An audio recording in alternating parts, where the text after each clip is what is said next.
The LA Marathon is this Sunday, and tens of thousands are preparing for the 26.2-mile journey across several cities. For one first-time runner, this race is about more than endurance. He is running to honor his grandfather, and along the way, he rediscovered something in himself. NBC4's Mekahlo Medina has his story. At sunrise in Silver Lake, the neighborhood is quiet, at least for a moment, as runners take over trails. What a beautiful day. For Christopher Lima, these early morning miles have become more than just marathon training.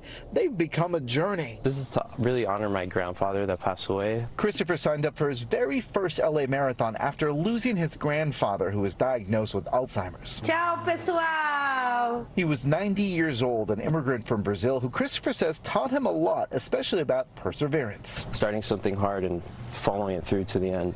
He says his grandfather never ran a marathon, but he did something just as demanding. He showed up every day for his family. He taught us a lot about life, rolling with the punches, getting up again and again and again, and that's part of why I'm doing this.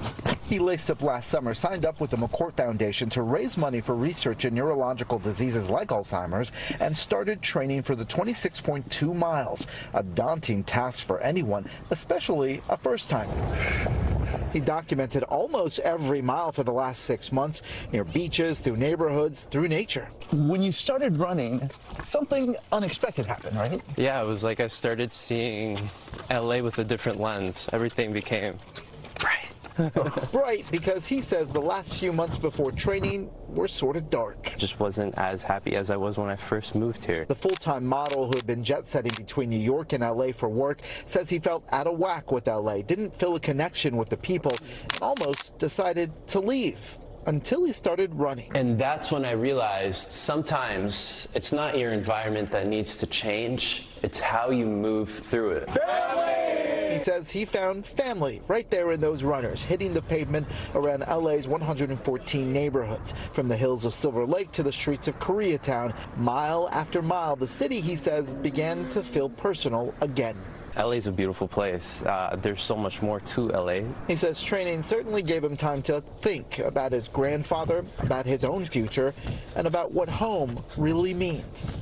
If you want something greater, you still gotta push. By the time he reaches that finishing line on Marathon Day, he says the medal will represent much more than finishing a race. It's just a testament to not giving up. It's easy to give up when it gets the hardest, right? Or just quit or change directions. But sometimes if you don't and you keep trekking along that path, you'll finally get to that destination that you're looking for. That destination will come at the end of that 26.2 miles, carrying not only the memory of his grandfather, but a renewed love for the City of Angels. In LA, I'm Mekahlo Medina, NBC4 News.